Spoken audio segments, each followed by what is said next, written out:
Okay, so now we're back. We've talked about clinical psychology in the Boulder Conference. Onto a separate discipline that's certainly related, and that's referred to as counseling psychology. Now, counseling psychology was initially an outgrowth of vocational psychology as well as IO psychology. And the difference is that classically, clinical psychologists dealt with people who, as I mentioned before, had more chronic or severe diagnoses or mental problems. Counseling psychology, on the other hand, was seen as dealing with normal people or kind of average people who were having difficulties. So it didn't mean that they weren't experiencing mental health issues or problems. It's just that they generally functioned a little bit more effectively, or they had been functioning effectively and might not require quite as much in order to help them go back to functioning more effectively. Counseling psychology focused more on optimizing functioning or helping people better their functioning. So it not only had to do with people who were having problems functioning, but even people who were doing okay but felt that they could maybe function more effectively, function better in their environment, in their life. So in many ways, counseling psychology was less remedial than clinical psychology. And so there was this kind of forking, if you will, this fork in the road where clinical psychology went a little bit more towards the more severe diagnoses. Counseling psychology dealt with more of the kind of day-to-day things in many ways. What we saw is a lot of counseling psychologists started working in university counseling centers in the 1920s. Now again, this was in the 1920s more geared towards career counseling. And involved testing to help people kind of recognize. Again, as we talked about earlier in the semester, this is an outgrowth of people not only like Munsterberg, but like Frank Parsons. If we fast forward to now, university counseling centers do a host of things. And I worked in university counseling centers for on and off the better part of 10 years. University counseling centers now, so for example, there's a counseling center on campus at UNF, and the director is Dr. Terry Denuzzo, and they have a number of psychologists and mental health counselors, as well as some part-time psychologists, psychiatrists and nutritionists that really kind of help with a broad sense of human functioning and the kind of overall health, a more holistic approach. Counseling centers now do individual counseling, they do group counseling, they do outreach, so they do presentations, they do consultation, which means they consult with other entities on campus regarding mental health issues. They can provide testing and assessment in some cases. As I mentioned, they often have adjunct services of psychiatry, and psychiatry is geared towards medications. They may have a nutritionist, they may have recreational therapists, they may have social workers, so they can have a number of people that help them do any host of things. And so university counseling centers now actually see much more severe diagnoses than they did even 20 years ago. And that's in large part because a lot of people take medications that help them function more effectively, but it doesn't clear up everything, and so they often benefit from counseling to help them function better in classes and in work and so on. So counseling psychology, on the heels of the Boulder Conference from clinical psychology, counseling psychology had their own conference, and that's referred to as the Northwestern Conference. The Northwestern Conference, I think, occurred in 1951, if I remember it correctly. And the Northwestern Conference really served two main purposes. One, counseling psychologists wanted to distinguish themselves from clinical psychologists and establish why they were a different discipline, although a related discipline. And two, the Northwestern Conference sought to standardize training for counseling psychologists as well. Okay? So what we really have is the Boulder Conference sets the standard for clinical psychology in 1949. The Northwestern Conference sets the standard for counseling psychology, I think it was 1951, right around that time frame. we talked about some of the ongoing issues between counseling and clinical psychology. Counseling psychology based a lot of its early work on a lot of its early ideas on the work of Carl Rogers. Now, Carl Rogers was one of the most influential psychologists of the second half of the 20th century, and he's generally seen as being one of the two big hitters in the field of what we call humanistic psychology. The other being Abraham Maslow, who most of you learned as far as his Maslow's hierarchy of needs. Rogers was a little bit different. Rogers' approach was a radical departure therapeutically from other therapies. Most therapies tended to be very directive. And so psychodynamic work tended to be very directive in that you went to the psychoanalyst and they interpreted your dreams and told you what they meant and helped you gain insight. Behaviorists were also very directive in that they helped you recognize what behaviors you were engaging in that were ineffective, and then they told you how you could go about changing that. Rogers' approach was a little different.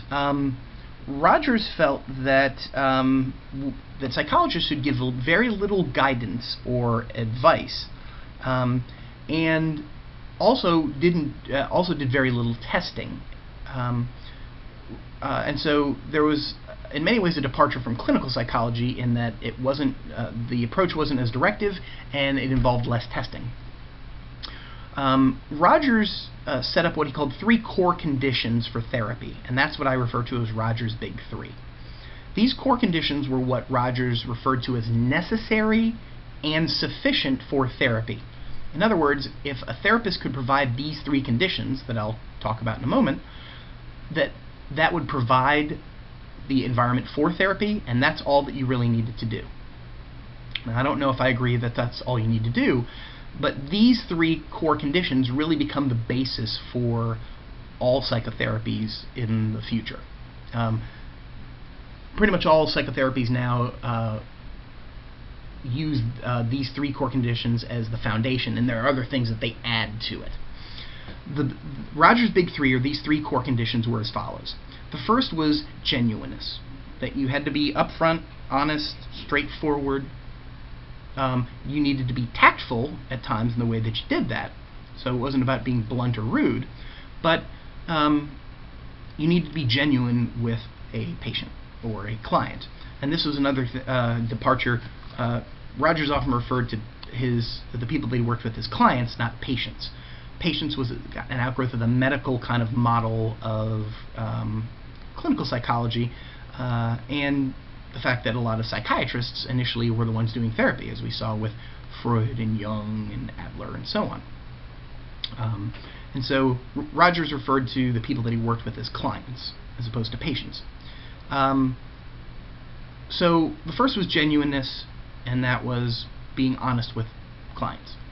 The second was empathy, and empathy essentially means, it's not sympathy. It doesn't mean feeling sorry for someone. Empathy means trying to understand where a person's coming from, trying to understand a person's experiences.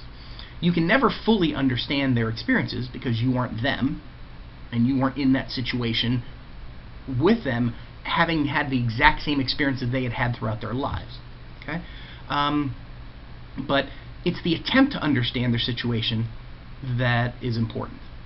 So we've got genuineness, we have empathy, and the third is unconditional positive regard, which I usually refer to as UPR. Now, UPR, or unconditional positive regard, essentially means that, as the term implies, you respect the individual not for what they provide to you, but just because they are an individual, that they have certain kind of inalienable rights, or that they deserve a certain amount of respect based on the fact that they are human beings on this planet, not necessarily because they do things for you or provide certain things to you. And Rogers said that, generally speaking, people come to therapy because they aren't getting one or more of those in their lives, usually because they had a hard time getting it from caregivers, but if they weren't getting it in their lives, they're coming to therapy. And that's why, as therapists, those are things that we had to provide. If we could provide those things, that was therapy. if we could help people recognize how to get them out of people in their lives, they probably wouldn't need therapy as much. You can put a line through common factors versus specific ingredients. We won't have enough time to get to that, so you can just put a line through that.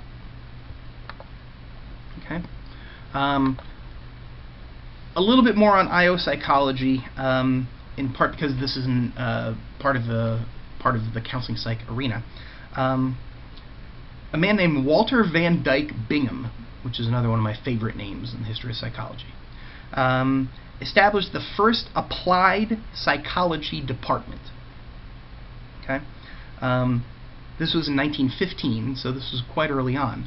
But the first applied psychology department. Now remember, prior to this, psychology was primarily geared towards scientific research. Not that there's anything wrong with that, but Bingham recognized that there needed to be some sort of focus on applied psychology, and that's in large part because of how important IO psychology had become. In fact, Bingham hires Walter Scott away from Northwestern to come work with Bingham. Bingham establishes this applied psychology department at the Carnegie Institute, or Carnegie. I heard that pronunciation a lot. Anyway, he hires Walter Scott away from Northwestern to come work at this applied psychology program, and they essentially found the first bureau, if you will, for IO psychology, and it's referred to as the bureaus for different bureaus for sales, a bureau for retail training, and for vocational education. So they're really trying to establish kind of the early makings of counseling psychology, and this is the first applied program. However, it essentially falls apart after World War I because of funding issues and so on. Later, IO psychology focuses on the fit between the person and their job. This continues to this day, although there's much more extensive research nowadays about how we look at that fit. And as I mentioned before, initially the focus was on a person's skills, what kind of abilities they had now, or what kind of abilities they needed to learn in order to get into a certain job. Now we also focus on things like interests, as well as values and some other components,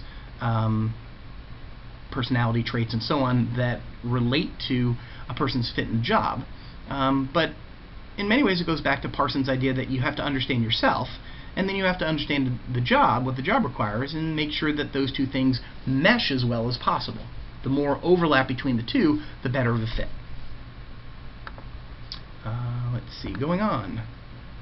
In IO psychology, we essentially have three components. We have the I, which stands for industrial, and in the industrial realm, the focus is more on job analysis, job selection, and performance appraisal. So things that are more geared towards job analysis, job performance, and job analysis, job selection, and performance appraisal. So things more geared towards getting people into jobs and seeing how they do in jobs. Okay, that's the industrial piece. Organizational, which is the O in IO, focuses more on human relations in the workplace. Okay, so that has more to do with how people interact and get along, whether that's coworkers, line staff and management, supervisors and administration, whatever it might be. And so this is where things like team building exercises, communication exercises, structure really kind of comes into play. And the third part of IO is what we call human factors. Human factors has to do with the relationship between people and equipment in the workforce. Okay? The relationship between people and equipment in the workforce. And if you remember, we talked about Lillian Gilbreth a while back and how she did this with the formation of kitchens and coming up with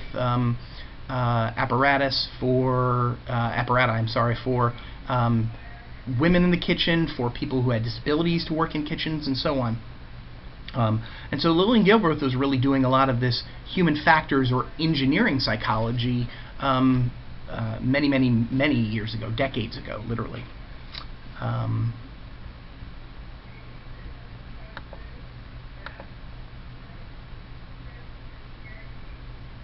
Okay. Next up, we have school psychology, and school psychology is, as we talked about before, we have two people that really are seen as maybe the grandfathers of school psychology. One being G. Stanley Hall, and that's in a more kind of nomothetic or broad kind of approach. The second was Leitner Whitmer, and that's in a more idiographic or individualized approach. A man named Arnold Giselle is really seen as the first school psychologist because of his applied work in schools in particular. Now Giselle was a student of Hall's, and so he's got that lineage. Giselle is probably best known for, and this is probably the key, he's best known for creating normative tables for physical and psychological development of children. Okay? So when we see, oh, well, children should be able to stand at 7 months and stand on their own at 9 and walk at 12 or whatever it is, those are the kinds of standard things that Giselle initially created. So that was his first real contribution to school psychology and to essentially developmental psychology as a whole.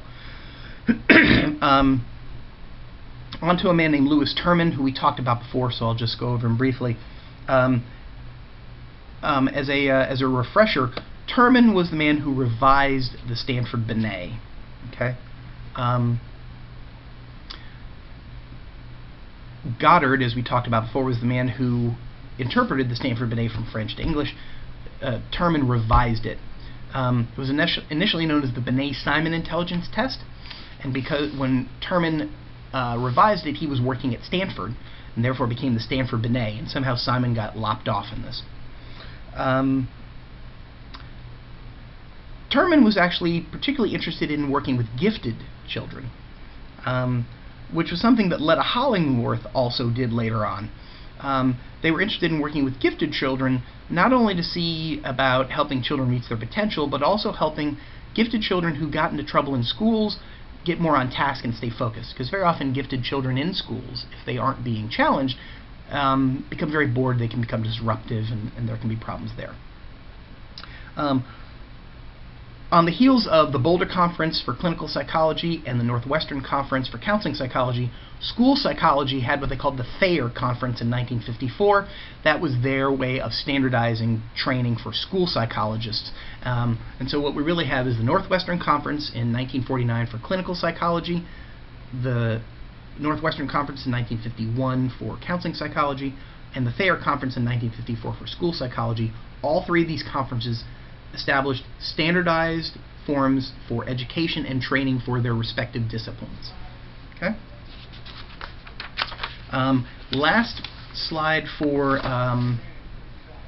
this chapter, okay, has to do with testing and assessment. We're just going to go over a couple of things briefly. Some important names.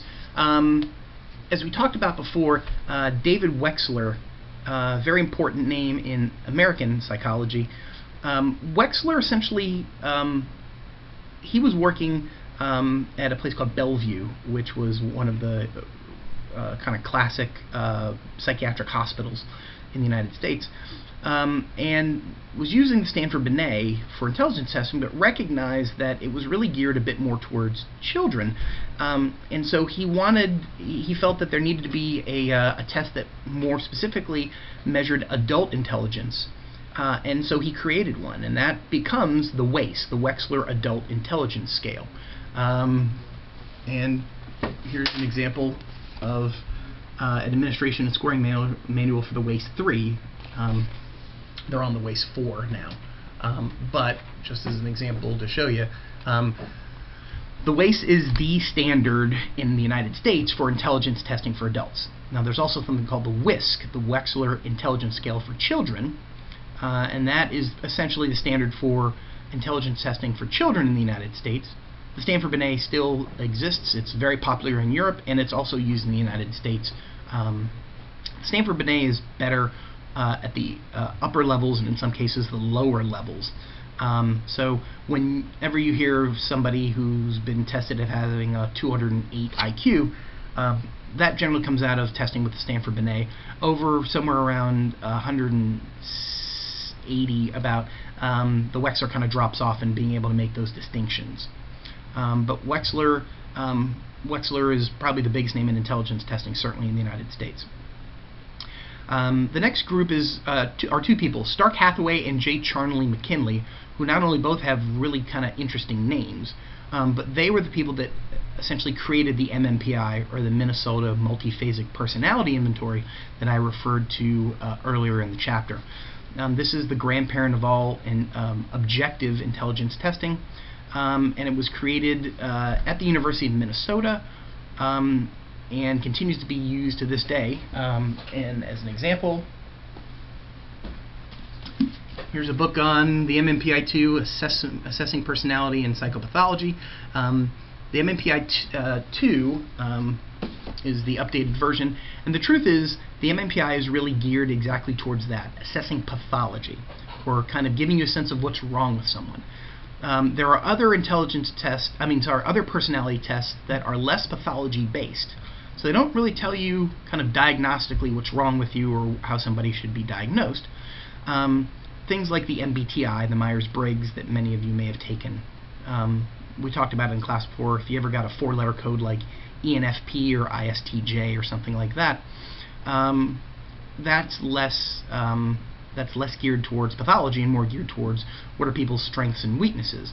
Same thing with what we call the NeoPi, or the NeoAC, or the Ocean model, the 5-factor theory. But Hathaway and McKinley are known for creating the MMPI, which is certainly the most well-known personality inventory, objective personality inventory. And then the third person there is a woman named Ann Anastasi. We don't have a lot of time to talk about Ann, but Ann Anastasi is essentially the grande dame of psychological testing. Anastasi wrote the first book on psychological testing, and this is the 6th edition of it. Okay, you can see it right there. Anastasi wrote her first edition of this book in 1958. That was the first comprehensive book on psychological testing, period. Not written by a woman, just written, period. She wrote it in 1958. It's currently, I think, in its 8th edition. She passed away several years ago, I think about maybe not quite 2 decades ago, but somewhere in that realm. This book is actually, I think this is the only book that I have from my undergraduate training that I kept. This is the book that I learned psychological testing on. To that end, Anastasi was she was an amazing woman. She did a lot of research, early research, on what we would generally refer to as diversity. So looking at the testing with people not only of the majority but of the non-majority and minority backgrounds. And she felt that environment played a really distinct role in how people performed on tests, which has been disputed by some, but she was one of the early proponents that environment could play a pretty heavy effect on that. The other reason I bring up Ann Anastasi, not only because of the sheer force of her will and her writings in testing, but for those of you who knew of or ever had Dr. Urbina when she was here, she just retired recently. Dr. Urbina was a student of Ann Anastasi's, and so that's a perfect example of lineage. Now, Dr. Urbina was a very well-known, internationally respected researcher in the area of testing. Initially, when I came to UNF back in, I think, 2004, I was hired to teach some of the courses that she was teaching, because she was only working half-time at that time. She was only working 1 semester a year. I told the chair at the time that he had to be crazy, that the last thing you want to do is walk in to start teaching a course that someone as preeminent as Dr. Urbina was. But I guess I'm arrogant enough that I figured I could do it. Now, I taught the course differently than Susanna did, than Dr. Urbina did. But